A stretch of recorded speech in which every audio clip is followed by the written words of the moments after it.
एक गांव में एक छोटी सी लेकिन खूबसूरत हवेली थी, जहां छुट्टियां सबसे खास होती थी। एक दिन आनंद, मीना, रघु और कृष्णा, चारों बच्चे अपनी दादी के घर पहुंचे। अज्जी और अज्जा उनका इंतजार कर रहे थे, जैसे हर साल करते थे।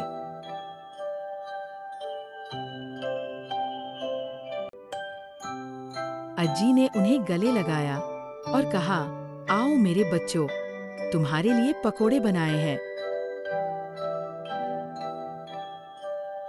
सभी बच्चे भागते हुए अंदर गए और खुशबू का पीछा करते करते पकोड़े तक पहुंचे। अज्जी का घर हमेशा खुशबुओं से भरा रहता था, पकोड़ों, आम के अचार और दोस्तों से। खाने के बाद सभी कोर्टयार्ड में जम गए। छतरी के नीचे चटाई बिछ गई थी। अज्जी अपनी बड़ी सी जादू की झोली लेकर आई, जिसमें छुपी थी कहानियों की दुनिया। बच्चे रुके, आंच में आए और अज्जी से बोले, अज्जी, एक कहानी सुनिए ना।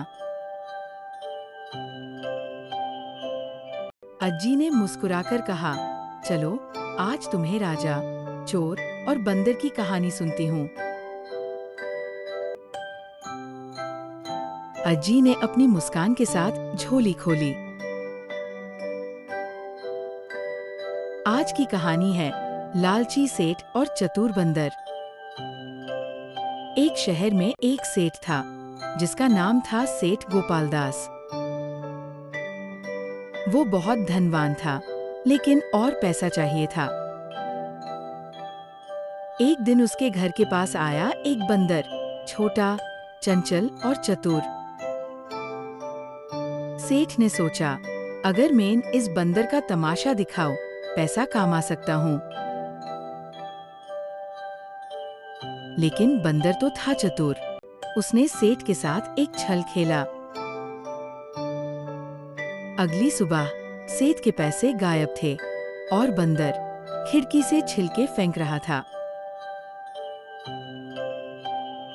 सेठ गुस्से में भागा, लेकिन बंदर चला गया जंगल की तरफ और सेठ गिर गया कीच में। और इसी तरह चतुर बंदर ने सबक सिखाया, लालच बुरी बाला है। ठीक है, चलिए अगली कहानी शुरू करते हैं।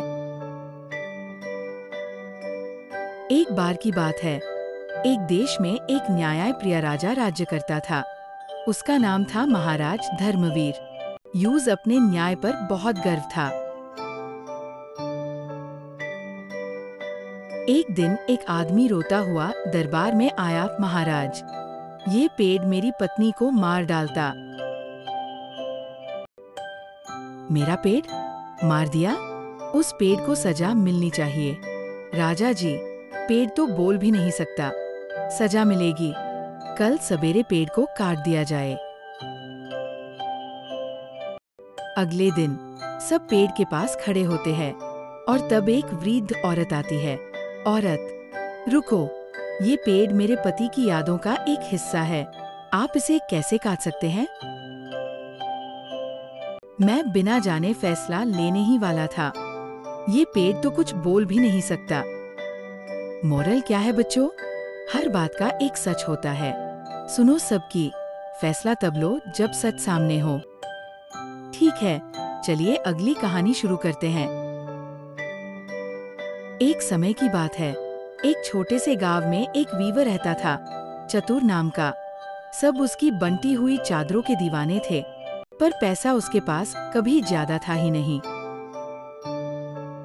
एक दिन गांव में घुस आई एक राजकीय सेना। उन्होंने कहा, राज्य के सब लोगों को एक चादर देनी होगी। जो नहीं देगा, यूज डैन दिया जाएगा। लोग घबरा गए, पर चतुर मुस्कुराया और बोला, मैं कुछ सोचता हूँ।